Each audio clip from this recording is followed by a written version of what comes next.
Olha, o Ribamar aqueles jogadores raros que existem no futebol. É um atacante canhoto, a lá Serginho Chulapa, a lá Adriano Imperador. Perdeu pro Benítez, hein? Aí vem rapidinho, grande bola pro Ribamar. Ele, o goleiro, ajeitou o pé esquerdo, vai.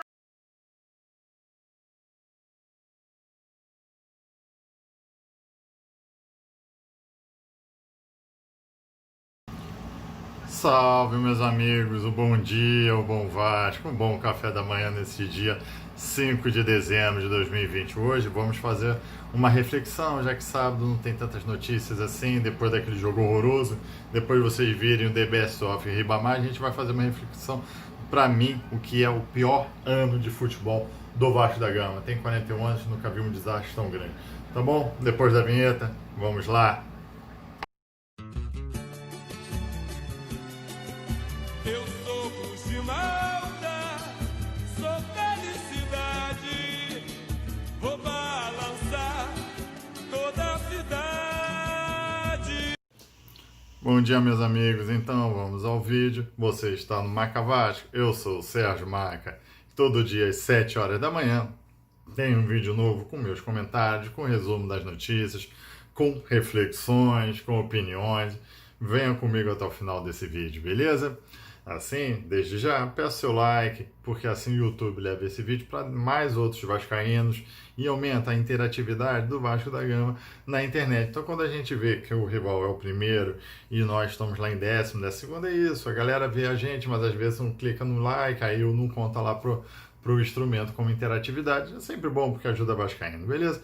Mas vamos então ao vídeo e eu vou começar, na verdade, essa reflexão com uma coisa boa, porque eu sei que lá no final muita gente já desiste do vídeo e eu gosto de sempre levantar coisas boas, de falar sobre coisas boas. E pode parecer que não, mas eu vou falar sobre o Lucão. Teve uma falha grotesca, não podemos passar a mão no Lucão, mas a gente sabe que é um menino novo, tem um grande futuro como goleiro, vai sair dessa tristeza que você passou.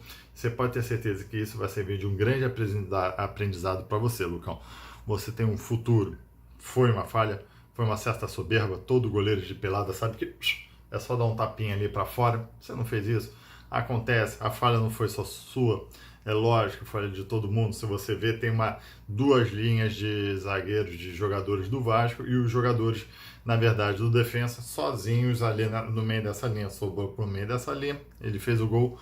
Acontece, mas Lucão, isso aí, e o teu choro representa choro de vascaíno, choro de quem tá batalhando e realmente falhou, beleza? E Fernando Miguel, parabéns, para mim você subiu muitos pontos para mim, que você foi um dos poucos desse elenco desgarrado, esse elenco que não é mais um elenco de futebol, foi lá cumprimentar o Lucão, que teoricamente está roubando o teu lugar.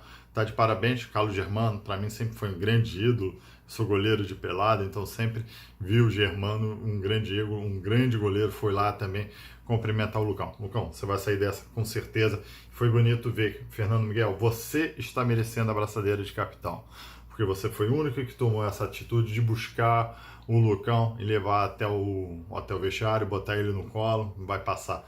Ninguém mais foi cumprimentar, ele estava chorando lá perto da trave e tal, e nenhum desses jogadores que se falam que são jogadores do Vasco. Aí eu vou fazer a reflexão agora do pior ano que eu já vi do Vasco da Gama. Vocês escrevem aí no comentário se não é. Para mim é pior até que o do descenso. Lógico que todo ano, quando tem um descenso, você fala, nossa, pior que esse ano, caiu para a segunda, não vai ter.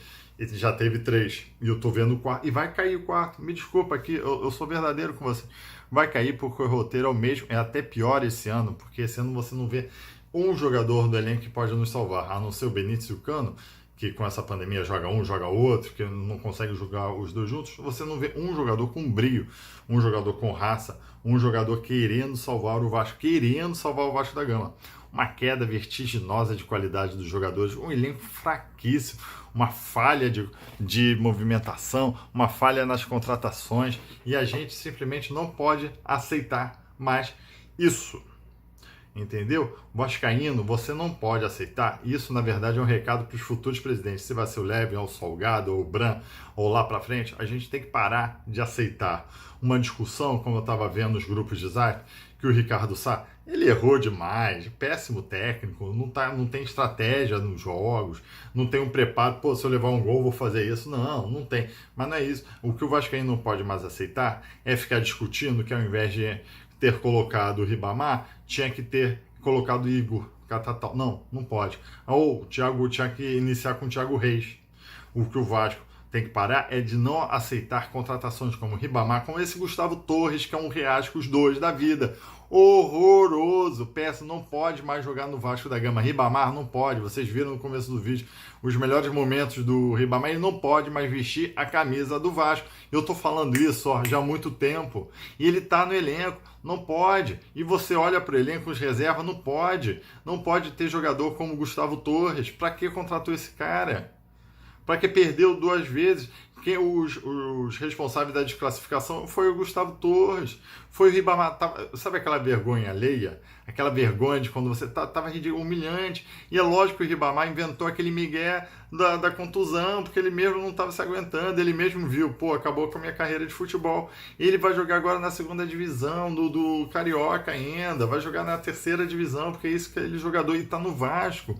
Até o final do ano, que história é essa de 2 anos de contrato de empréstimo? Aí estão falando ainda que tem uma cláusula de obrigatoriedade de compra.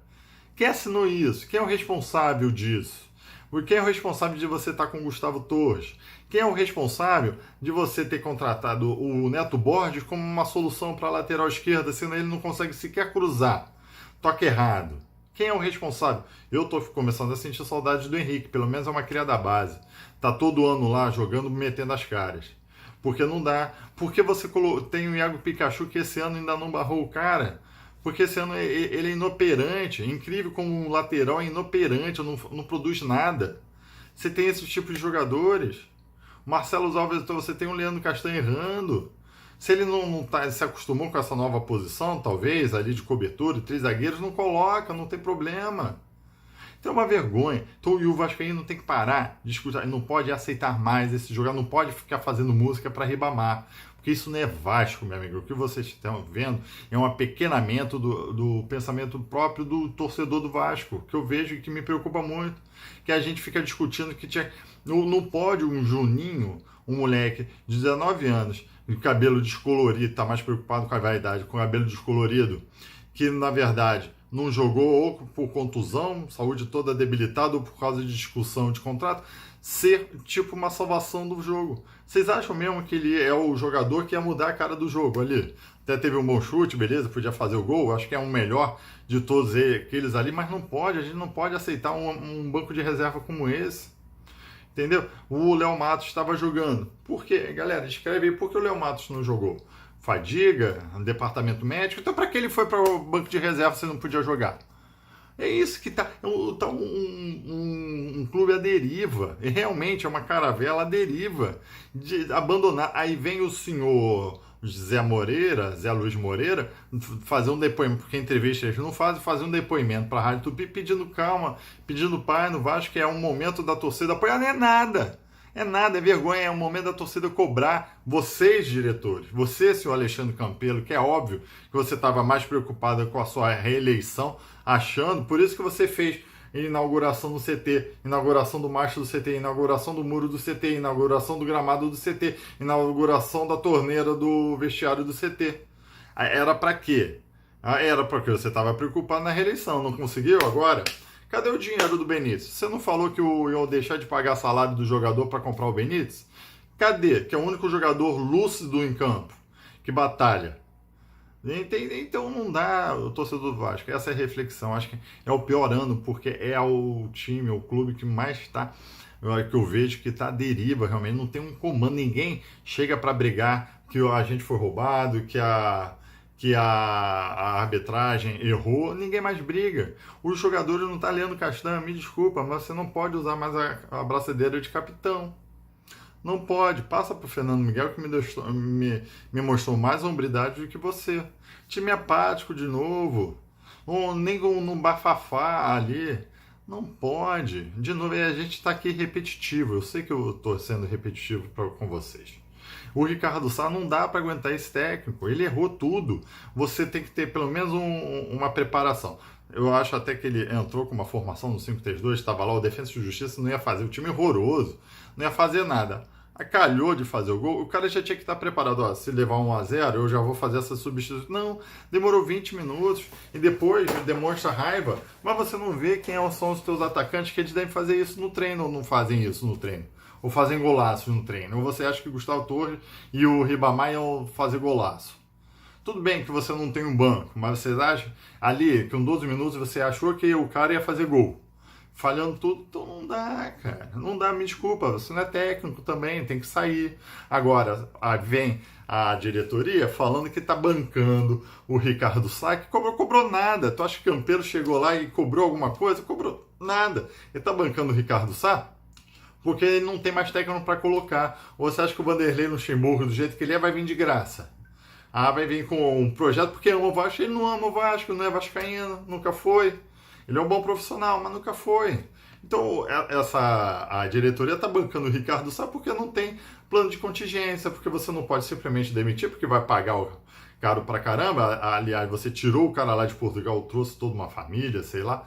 E é isso. E a gente faz uma reflexão aqui, já para indo para a conclusão do vídeo, que é triste que a gente vai cair, porque o roteiro é esse. E sabe quem me dá mais agonia? Que ninguém está se importando, a não ser o vascaíno. O Vasco está fazendo mal para a torcida. É mal. Vários torcedores de zaps e tudo falando, olha, eu fui dormir tarde porque eu estou cansado disso, pensando nos gols. Tá fazendo mal, não tá prazeroso ficar torcendo pro Vasco, me desculpe. E com essa desordem, vocês ainda criam um caso, falam com conflito de política, porque vocês não querem aceitar a votação que sempre foi presencial numa assembleia. Aí fica criando caso, pelo amor de Deus, porque vocês botaram na cabeça que quem ganhou não pode assumir. É fato isso. Assume, sai com habilidade, tenta organizar.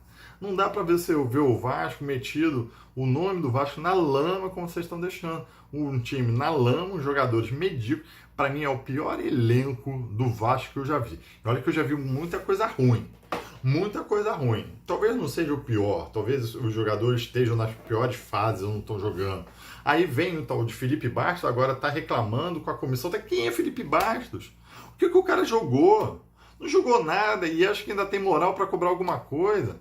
Ele tinha que abaixar a cabeça e falar, olha, eu vou jogar o máximo aqui, vou treinar muito para ver, mas nem isso ele faz. Agora criou caso, sai.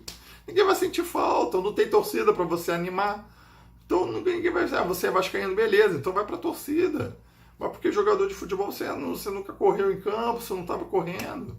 Então, galera, eu acho que o Vasco, e eu vejo uma discussão que, para mim, me dói muito, é ver a discussão dos torcedores vascaínos, às vezes até... Não, ainda bem que a gente saiu da Sul-Americana, que agora pode se dedicar ao Campeonato Brasileiro. Pelo amor de Deus, a gente estava jogando 2 partidas essa semana, é sempre assim.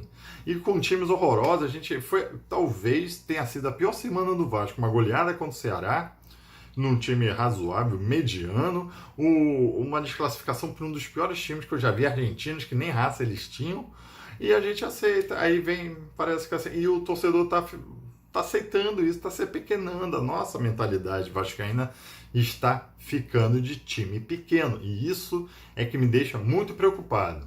Se esse time for rebaixado, pelo amor de Deus, os futuros presidentes, começa o Vasco do zero, tira todos esses jogadores, salva um ou outro e começa o Vasco do zero, porque não dá mais para aceitar assim. Aí realmente não é um cruzeirense, o Vasco não vai cruzeirar, não, o Vasco vai americar. Porque o América um dia já foi muito grande e agora é um time da 2ª divisão do brasileiro. Não vai ver a isso, porque nós somos enormes, é óbvio que não. Mas a gente a torcida está se apequenando. Essa que eu acho que é a minha grande reflexão e a minha conclusão. A gente não pode ter pensamento pequeno perto do Vasco. E, infelizmente, a torcida está com esse pensamento. Bom, galera, sábado é o dia sempre de reflexão. Vamos ver e rezar, porque amanhã tem o nosso pós-jogo aí contra o Grêmio, lá em Porto Alegre. Eles provavelmente vão vir com o time titular. E a gente vai continuar com o nosso time eco aí, que tá do Vasco da Gama, mas sempre torcendo. Um abraço, tchau.